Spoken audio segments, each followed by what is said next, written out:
Nos place que estudies la lección de la escuela sabática con la voz de la esperanza.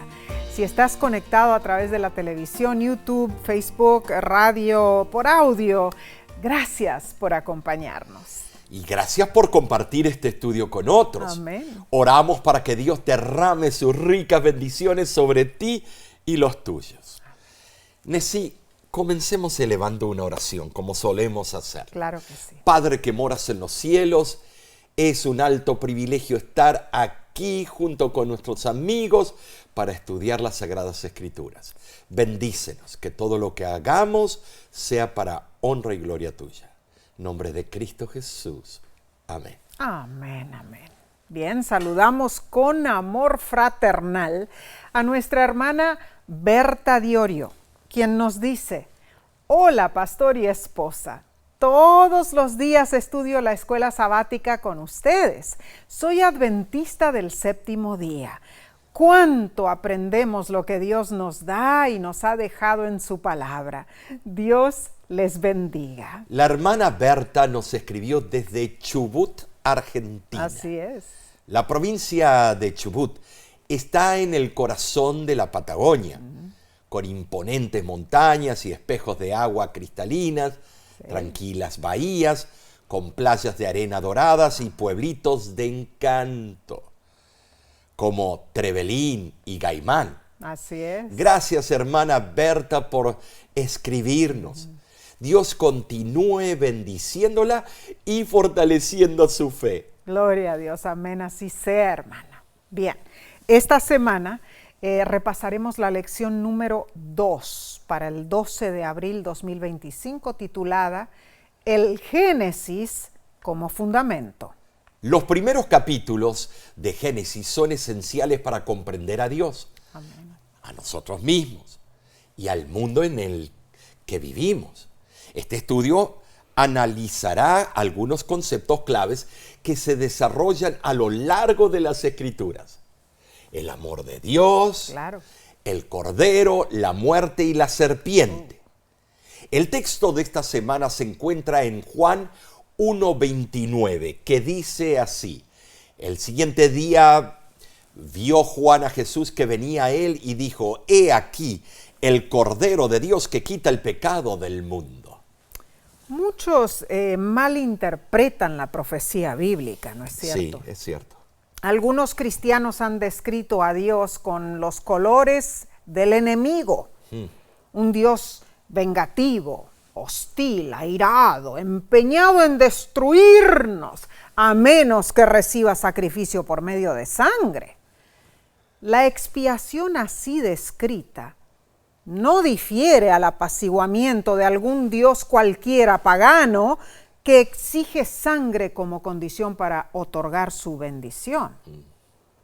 No es de extrañar entonces, Omar, que las naciones paganas mencionadas en el Antiguo Testamento fueron condenadas por el Dios verdadero. Cierto. El sistema sacrificial pagano tergiversaba completamente lo que Dios intentaba enseñar a su pueblo. Funestamente, debido a esa idea distorsionada, incluso el pueblo de Dios llegó a practicar sacrificios humanos. El rey Manasés, por supuesto. Y es trágico que muchos consideran la muerte de Jesús en la cruz en términos similares como un sacrificio humano destinado a apaciguar la ira de un Dios airado y aterrador. Qué triste. Fíjate cómo agarran las cosas y las sacan fuera de contexto. Terrible error. Uno de los errores de muchas interpretaciones modernas en cuanto a las profecías bíblicas es que no se reconocen las raíces antiguas e históricas en la misma Biblia. Por ejemplo, hermana, Juan, quien escribió el Apocalipsis, asumió su conocimiento del Antiguo Testamento y utilizó conceptos que eran familiares para sus lectores. En verdad, una de las razones principales por las que debemos leer y estudiar el Antiguo Testamento es para que podamos tener un mejor conocimiento del Nuevo y de la obra de Cristo por nosotros. Esto es especialmente cierto cuando estudiamos el Apocalipsis. ¿Sabes? De los 404 versículos en el libro de Apocalipsis, aparentemente 278 hacen alguna alusión al Antiguo Testamento. Eso es el 68.8% de los versículos. Fascinante, en verdad. Ahora, el libro de Apocalipsis no dice de dónde vienen esas alusiones. Sin embargo, al estudiar cuidadosamente la Biblia, podemos entender que la mayoría de ellas vinieron de los libros proféticos de Isaías, Ezequiel, Daniel y Zacarías. Entonces, Omar, es muy bueno tener un conocimiento del Antiguo Testamento antes de estudiar el libro de Apocalipsis. Y el autor de la lección menciona: casi todos los conceptos clave mencionados en el Apocalipsis aparecen de alguna forma en los primeros capítulos de la Biblia.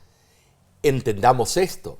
Es útil buscar en toda la Biblia pasajes que se asemejen al texto que estás estudiando en el Apocalipsis, pero hay documentos bíblicos que son más relevantes que otros. Cierto. Son fundamentales para comprender mejor el Apocalipsis. Ahora, esto lo vemos en el libro de Génesis, porque describe el camino por el cual nuestro mundo descendió al caos del pecado. El libro de Génesis contiene verdades fundamentales que abarcan el núcleo del mensaje profético y salvador de las Escrituras. Desde la historia cósmica de la creación, en la cual Dios convirtió el caos y el vacío en vida, hasta la historia de José, en la cual Dios utilizó las malas acciones de ciertas personas para obrar un resultado redentor. Indudablemente, Omar, el libro del Génesis testifica del plan divino de salvación, Claro, ¿cierto? Parte central. Sí. Esta semana estudiaremos un puñado de grandes conceptos que están en el Génesis y que constituyen el núcleo del Apocalipsis.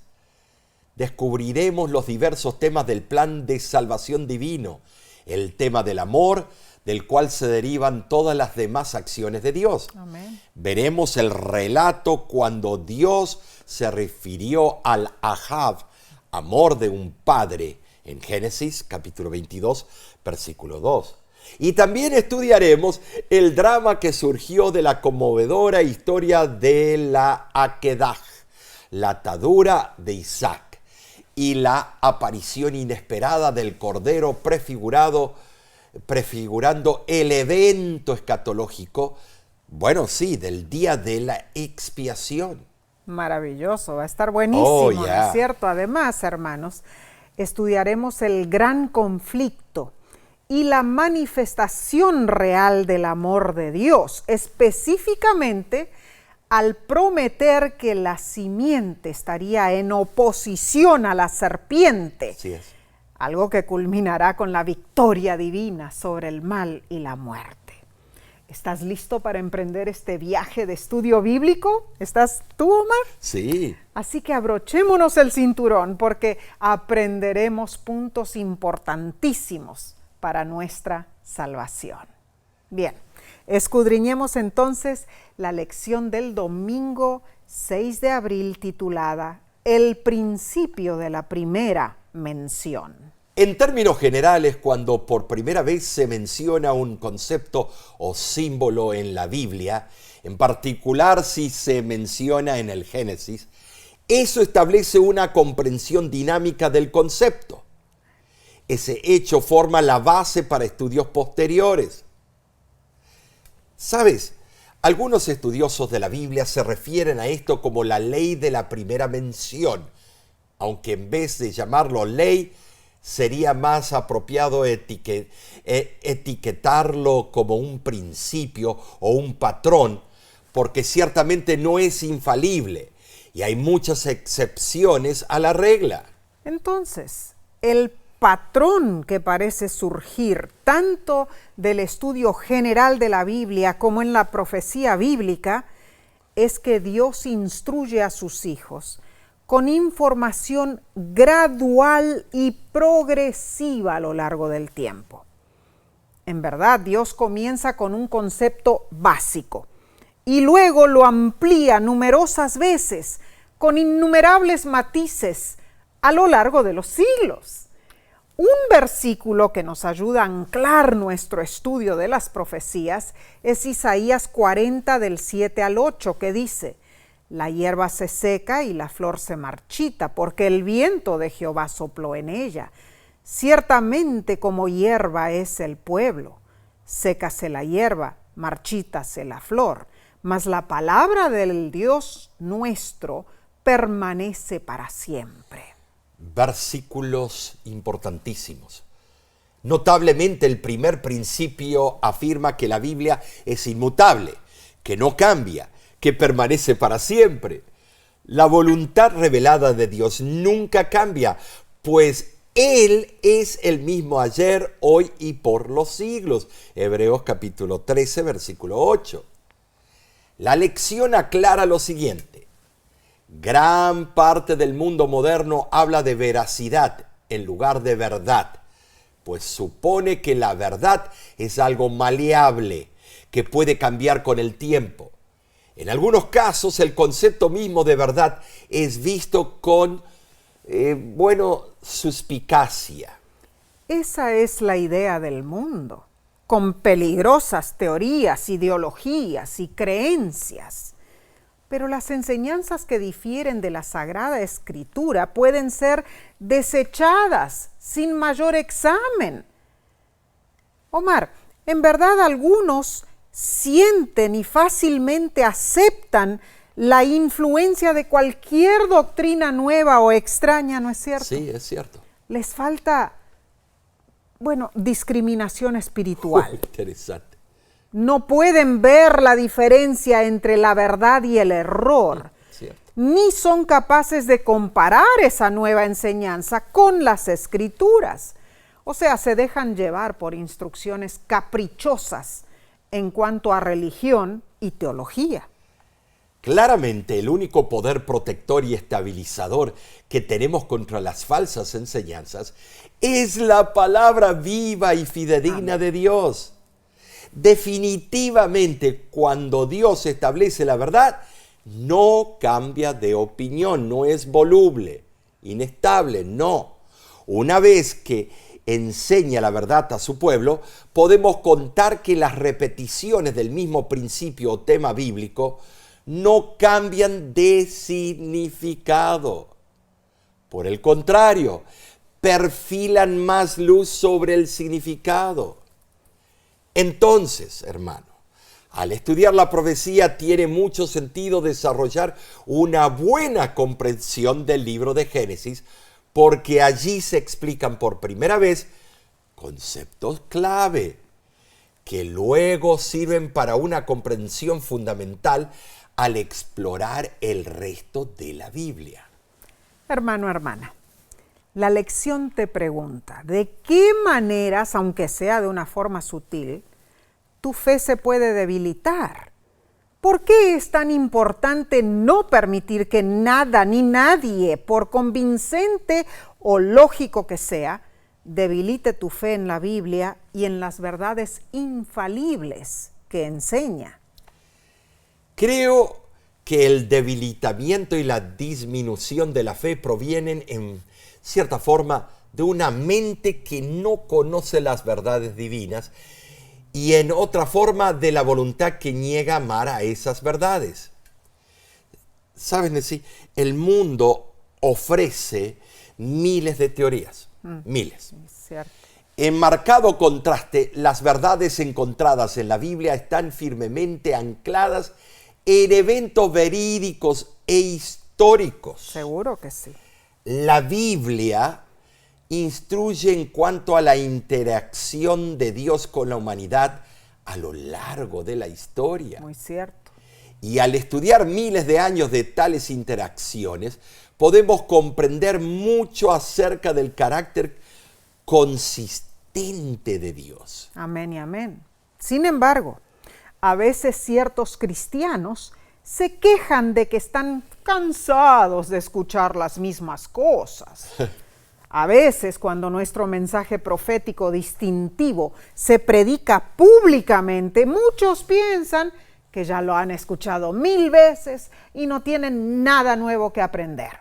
Y eso sucede constantemente cuando presentamos evangelismo con la voz de la esperanza en diferentes iglesias del mundo. Algunos dicen, ya conozco toda la verdad.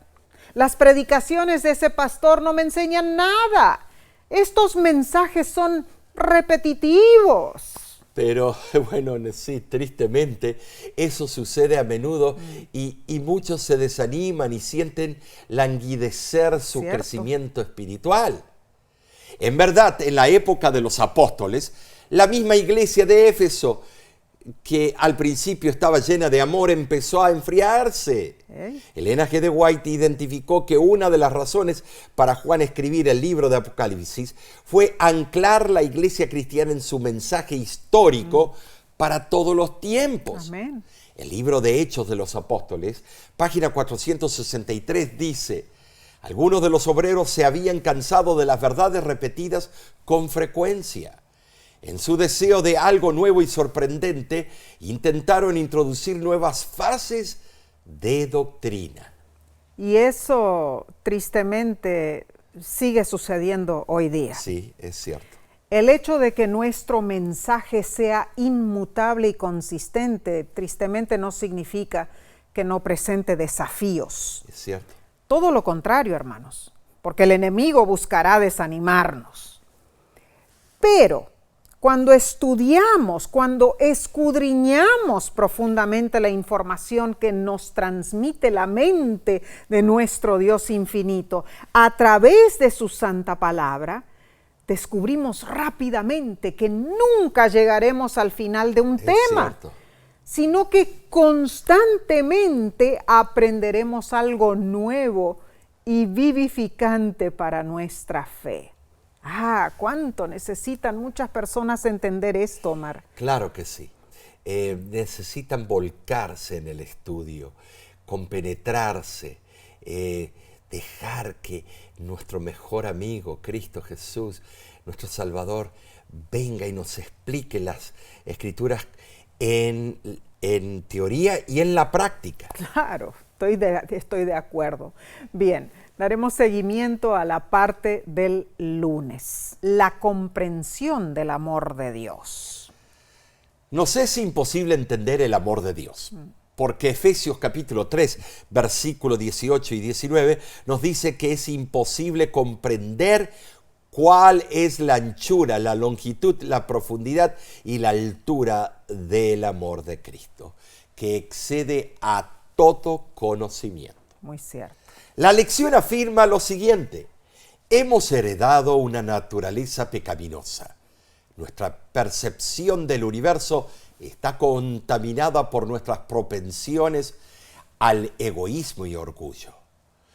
Vemos el mundo desde nuestra óptica limitada y no desde la perspectiva omnisciente de Dios. Uno de los temas elucidarios en el gran conflicto es la existencia de un malentendido sustancial acerca del amor. Así es. Quizá ningún concepto haya sido más distorsionado por la raza humana pecadora que el del amor. La cultura popular tiende a promover una comprensión del amor que se centra en la realización personal en lugar de centrarse en los demás. Cierta vez me tocó aquí en Estados Unidos aconsejar a una hermana de la iglesia, quien estaba siendo abusada por su esposo.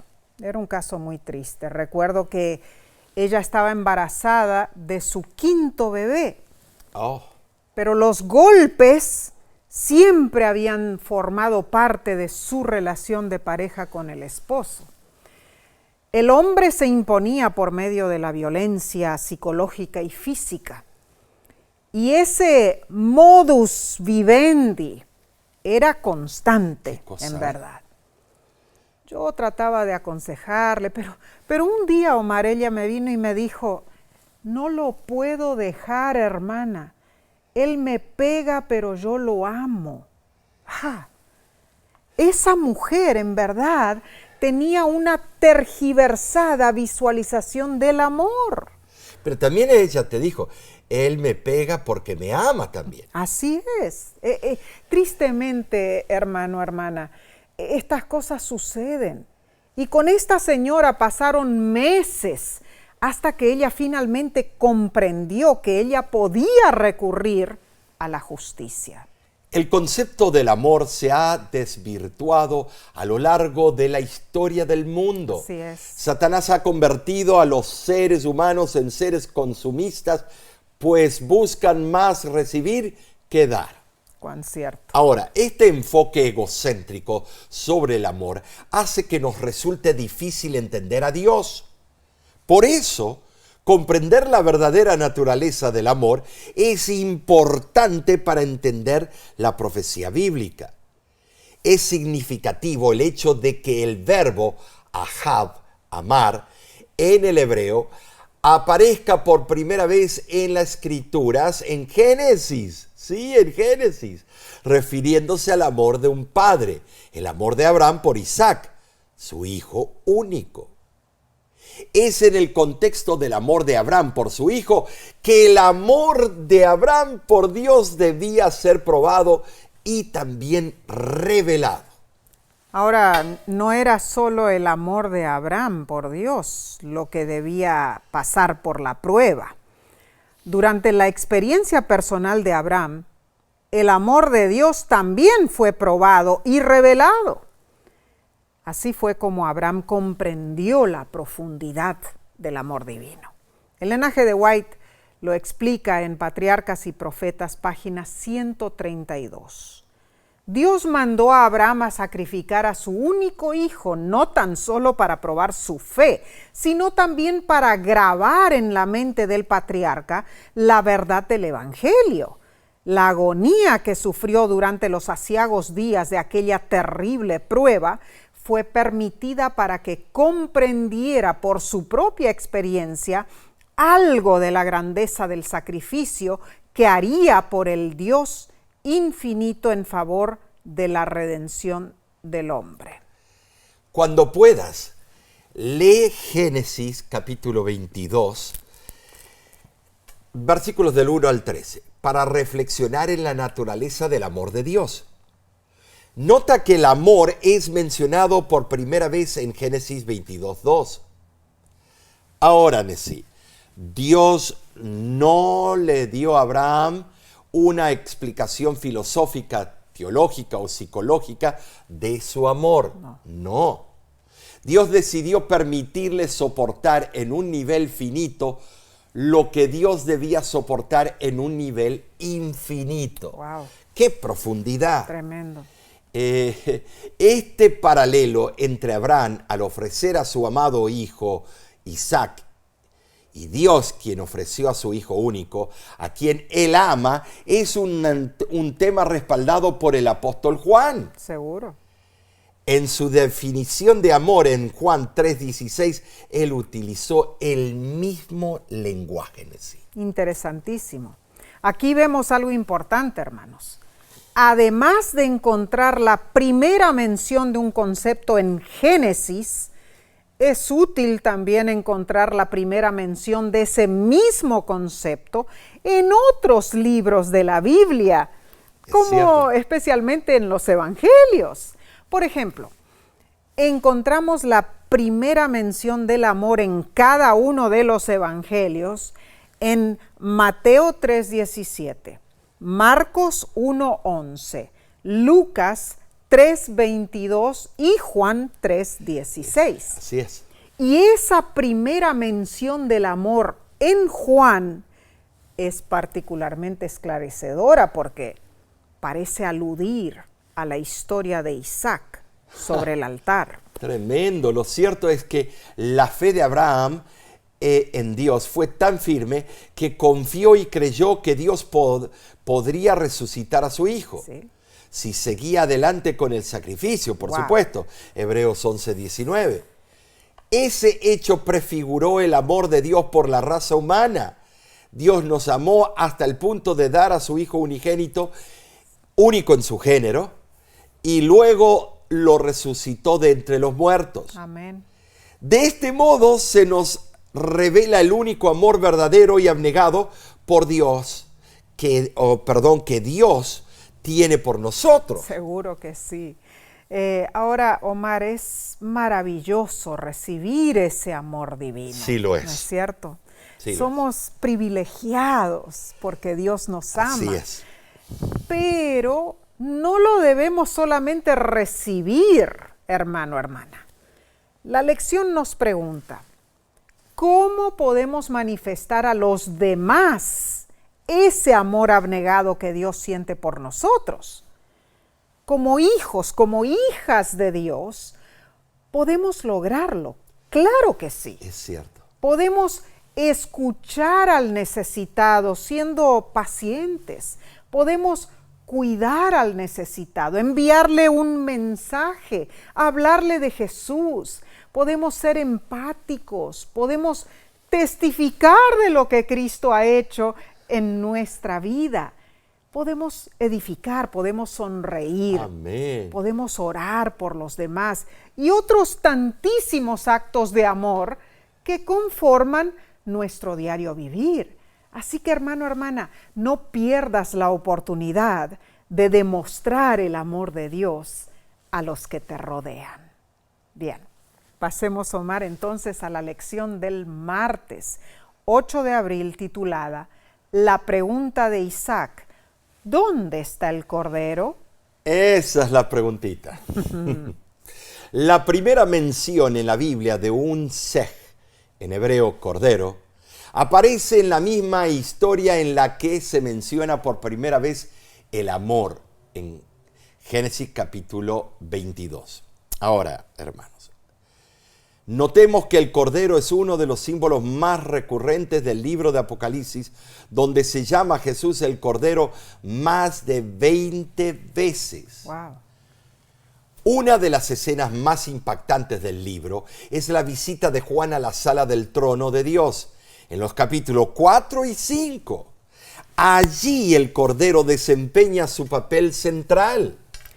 Ahora, la historia del casi sacrificio de Isaac nos ayuda también a entender el uso simbólico de los corderos. Leamos Génesis 22 del 7 al 8, que dice: Entonces habló Isaac a Abraham su padre y dijo: Padre mío. Y él respondió: Heme aquí, mi hijo.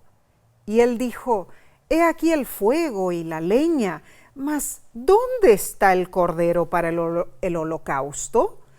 Y respondió Abraham: Dios se proveerá de cordero para el holocausto, hijo mío. E iban juntos. ¿Dónde está el cordero? Es la pregunta. Fue una pregunta directa, sin embargo, expresaba una, yo diría, entrañeza inocente. No hay nada en el relato que sugiera que Isaac sospechara en lo más mínimo que él iba a ocupar el lugar del cordero que faltaba. Su pregunta fue hecha con sencillez, sin ser maliciosa, ni indebidamente imprudente. La respuesta de Abraham constituyó una expresión profética. Emanaba de las alturas de la fe heroica, pues a ese nivel se había elevado su alma. Omar, definitivamente por fe, Abraham señaló al cordero en el monte Moria. Y así fue. Y por fe también él señaló al cordero de Dios, que en ese momento estaba más allá de los alcances de su vista. Si él no hubiera visto o no hubiera usado la convicción de la fe, de que estaba haciendo la voluntad de Dios, que creía que su único hijo le sería restaurado, creo que la agonía de Abraham ante el pensamiento de perder a Isaac hubiera sido, insoportable. Es cierto. Aún así, la pregunta del joven hijo debe haber atravesado el corazón del padre. Sí, yo me pongo en el lugar de Abraham, lo que habrá sido. La pregunta de Isaac fue, ¿dónde está el cordero, papi? Curiosamente, el resto de la Biblia responde a esa pregunta con gran detalle. Cierto. Los otros 38 libros del Antiguo Testamento nos conducen por un sendero que ofrece una respuesta progresiva. Así es. Claramente percibimos que toda la historia bíblica está salpicada de innumerables profecías mesiánicas. Amén. Que anticipan la respuesta a la pregunta del inocente Isaac. Luego, en el Nuevo Testamento, esa pregunta recibe la respuesta final cuando Jesús apareció en carne y sangre ministrando entre su pueblo y finalmente sacrificando su vida en la cruz. Ahora, Omar, la lección dirige nuestra atención para que observemos la primera mención de un cordero en el Evangelio de Juan, el capítulo 1, versículos 29 al 34. En ese texto parecería como si Juan el Bautista estuviera respondiendo personalmente la pregunta de Isaac. Es cierto. Veamos, hermanos, esos versículos explican cómo un pecador se arrepiente, cómo se sumerge en el agua durante el bautismo, simbolizando la muerte del pecador y el comienzo de una nueva vida. En ese contexto, Jesús, el Cordero de Dios, aparece súbitamente y según lo relata Mateo 3:17, los cielos se abrieron y Dios exclamó: "Este es mi Hijo amado, en quien tengo complacencia". Si regresamos nuestra atención al Antiguo Testamento, también observamos una voz. El ángel del Señor anunció desde el cielo la solución divina al problema de Isaac y Abraham. Es maravilloso notar que cuando se entrelazan todos los hilos, queda claro que Jesús, el Cordero de Dios, es nuestro sustituto. ¿Saben? Sí, eso ilumina nuestra comprensión del Cordero inmolado en la visión del apóstol Juan acerca del trono de Apocalipsis. Tremendo. Y es además interesante que la referencia a un cordero aparezca por primera vez en las Escrituras. Es cierto. En el contexto del relato de la atadura de Isaac, para referirse al sacrificio del holocausto. Es cierto. Ahora, esperemos aquí un poquito. Esa no fue la primera vez que se utilizó un cordero como sacrificio. Claro. Génesis 4:4 da a entender que Abel ofreció una de sus ovejas como ofrenda a Dios. Sin embargo, hermanos, en Génesis 22:7 se menciona explícitamente y por primera vez la palabra se en el hebreo, que significa cordero.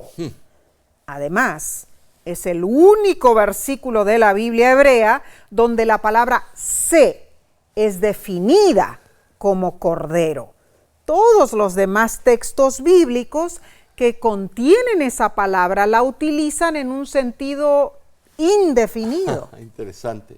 Entonces, este caso único da testimonio de una aplicación especial y única. Claro. O sea, se refiere a un cordero único que trasciende a todos los demás. Seguro. Jesús es el cordero que quita el pecado del mundo. Amén. Él es nuestro sustituto. Gloria. Hermano, hermana, ¿qué esperanza tendríamos sin Jesús como nuestro sustituto? Es fundamental para nuestra salvación saber esta verdad. Amén. Elena G. de White, en Mensajes Selectos, tomo 1, página 379, lo explica. Nuestro divino sustituto desnudó voluntariamente su alma ante la espada de la justicia para que no perezcamos, sino que tengamos vida eterna. Maravillosa esa cita, ¿no es cierto? Tremendo, ¿no es cierto? Gloria a Dios, hermano, hermana. Su amor se muestra para que todos lo veamos. Nuestra mente se desconcierta cuando intentamos comprender el drama de la cruz. Nuestros corazones se sienten, atenazados por el horror de nuestra condición pecaminosa y por la identificación personal del Creador con nuestra sentencia de muerte.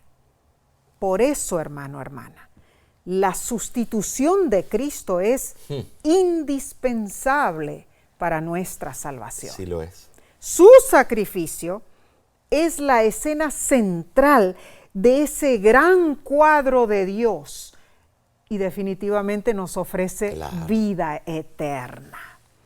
Continuaremos estudiando la parte del miércoles 9 de abril. Se titula La muerte. Todos en esta tierra estamos sujetos a la muerte. Es una de las cosas que más me duele. Es la paga del pecado, la pena que sufragamos por habernos desconectado de la única fuente de vida del universo, nuestro Creador. Me acuerdo uno de nuestros amigos, pero ya de edad, que fue nuestro primer anciano en una de las iglesias, cirujano. ¿Te acuerdas lo que dijo en su cama de muerte? ¡Oh, qué horrible es llegar a ser viejo! Y nosotros le escuchamos, pero no, es hermoso. El otro dice, esperen que ustedes lleguen, porque saben lo que les espera. Ay, cuando escuchamos de este cirujano decir eso, es un aspecto cruel.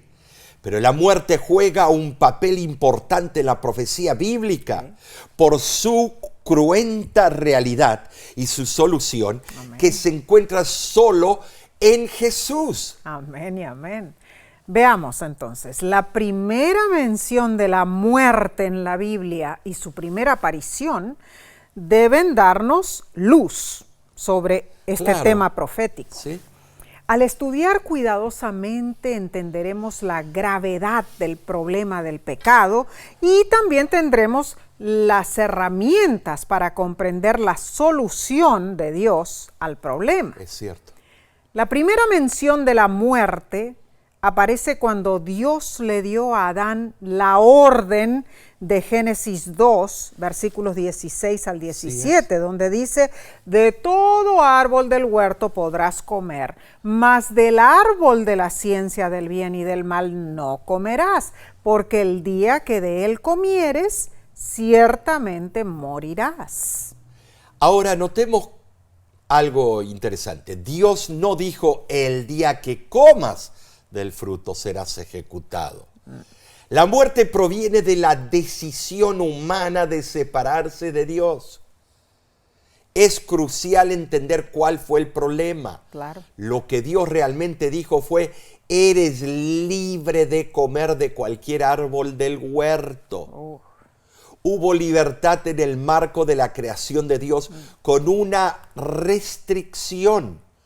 Un solo árbol, el del conocimiento del bien y del mal. ¿Por qué? Porque la libertad que Dios nos da fue cuestionada por Satanás. Es interesante, somos como chiquilines, niños, bebés, que lo que se nos dice, no lo hagas, eso es justito lo que queremos hacer. Ahí. Bueno, claramente el árbol del conocimiento del bien y del mal ilustra cómo Dios ejerce la libertad de expresión. Además, Dios también deseó, proteger a Adán y Eva, ¿no es cierto? Si ellos hubieran decidido mantenerse alejados de ese árbol, no habrían sido seducidos, ¿verdad que no? De ninguna manera. Hermano, hermana, Dios verdaderamente desea que seamos libres para decidir. Entonces, las consecuencias de desconfiar de Dios no son una ejecución legal impuestas por Él, sino que son el resultado intrínseco del pecado.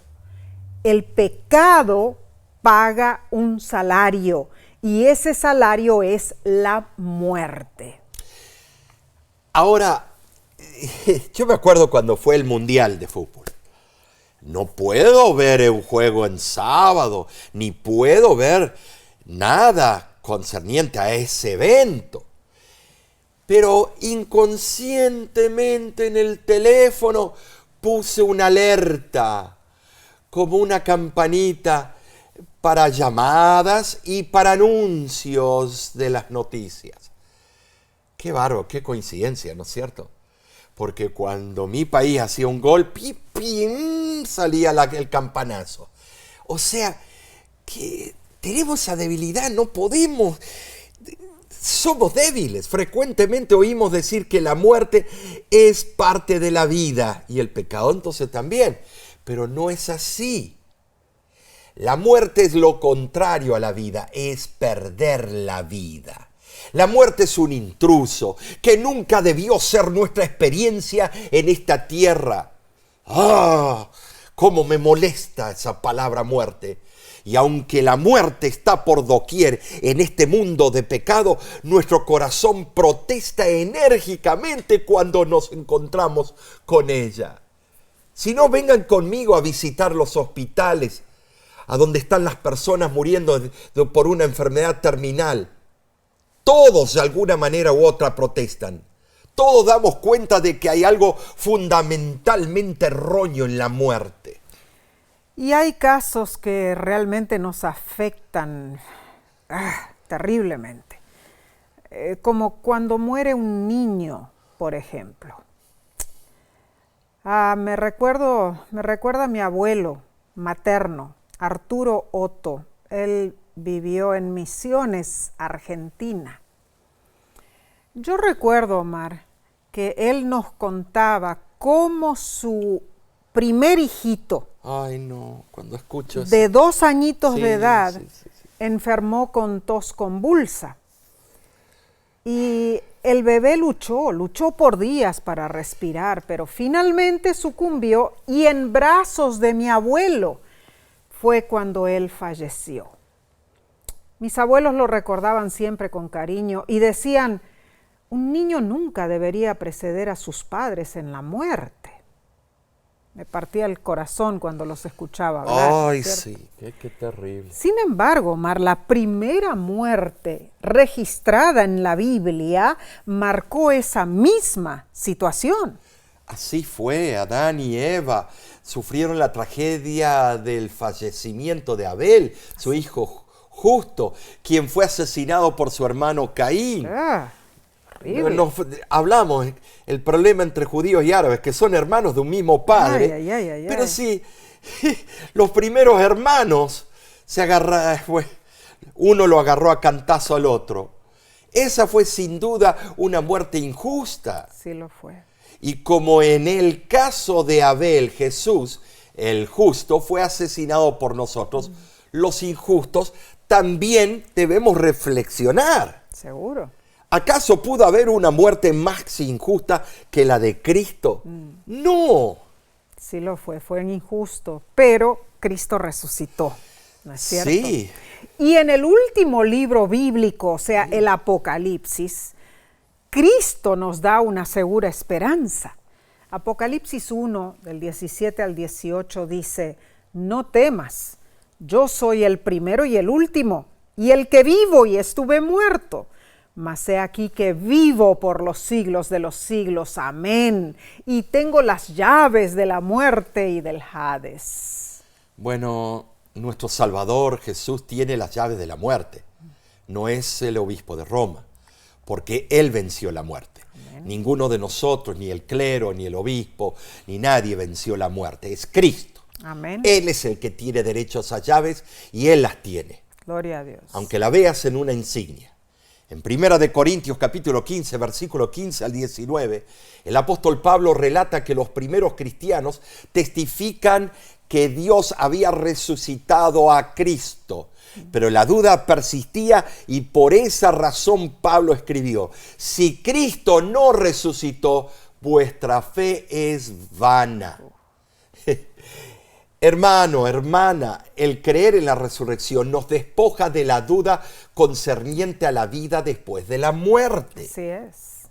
Creer que Cristo resucitó nos ofrece una fe eficaz para enfrentar las angustias y las luchas de nuestra vida actual. Amén. Creer en la resurrección de Cristo incluso nos da fortaleza para sobrellevar la triste pérdida de nuestros seres amados, porque sabemos que pronto vendrá el día del regreso de Jesús, Gloria a Dios. cuando los muertos en Cristo resucitarán, inclusive tu ser querido y el mío. Amén y amén. Ellen G. de White da una descripción increíble de la primera resurrección en la segunda venida de Jesús. Qué hermoso. Leo del Conflicto de los Siglos, página 627. Entre las oscilaciones de la tierra, las llamaradas de los relámpagos y el fragor de los truenos, el Hijo de Dios llama a la vida a los santos dormidos. Dirige una mirada a las tumbas de los justos y levantando luego las manos al cielo exclama: despertaos los que dormís en el polvo y levantaos.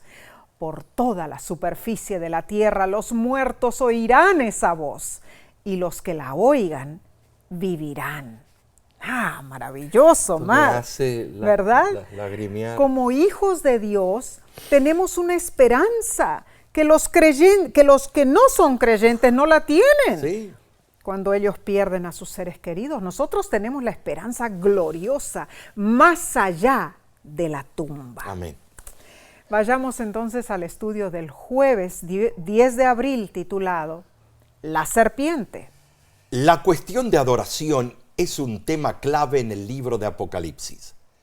El perpetrador y facilitador de los sistemas falsos de adoración es identificado como el dragón. Apocalipsis capítulo 13, versículos 2 al 4. Y la descripción serpentina de ese querubín caído no es casual. ¿Sabes?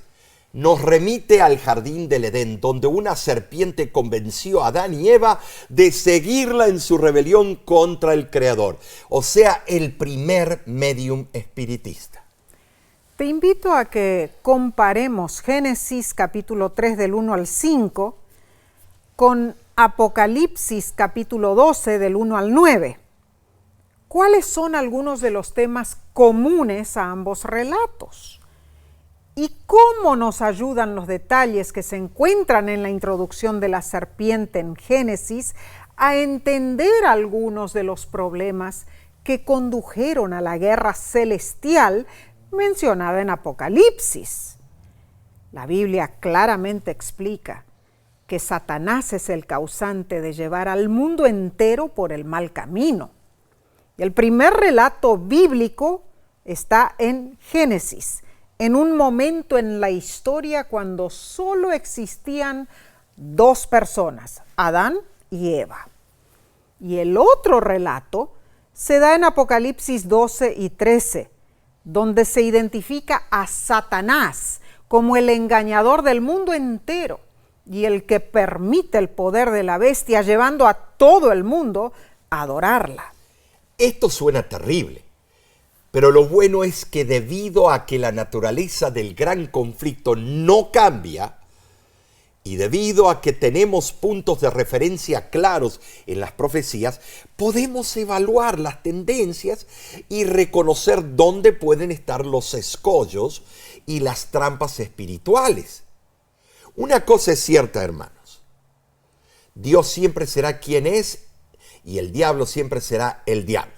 Satanás puede usar 1000 disfraces, pero milenios de historia de este mundo caído, junto con el escenario profético descrito en Apocalipsis, nos demuestran que el enemigo nunca se desvía del plan de juego que utilizó en el Edén. Él es constante. En verdad, Satanás ha sido desenmascarado. Tristemente, muchos caen en sus rencillas. Por ejemplo, miles de personas encuentran novedosa la cultura moderna y aceptan las mentiras originales del diablo, tales como no morirán, serán como Dios. La inmortalidad del alma es una de las grandes añagazas de Satanás. Y recuerda que la Señora del Señor dice que en el tiempo del fin, para identificar el pueblo de Dios y el que pretende ser el pueblo de Dios va a ser estas verdades fundamentales: la ley de Dios y el cuarto mandamiento, y la inmortalidad innata del alma que muchos profesan. Esa vieja mentira, ciertamente no morirán, también ha inspirado algunos de los libros, videojuegos y películas más populares en las últimas décadas. ¿Saben? Sí, indudablemente estamos expuestos al terreno encantado de Satanás, que en algunos casos puede quedar oculto bajo el barniz de la ciencia. Por ejemplo, sí, uno de los fenómenos más engañosos ha sido lo que se denomina experiencias cercanas a la muerte, Cierto. en que supuestamente aquellos que murieron volvieron a la vida con historias del más allá. Muchos consideran que estos eventos son prueba de un alma inmortal que se va por ahí. Debemos tener cuidado de no exponernos a esas influencias satánicas. Dios nos ha prometido sabiduría, Claro. discernimiento, Sí dice es. Santiago 1:5. Además, podemos contar con la infalible guía de las Escrituras.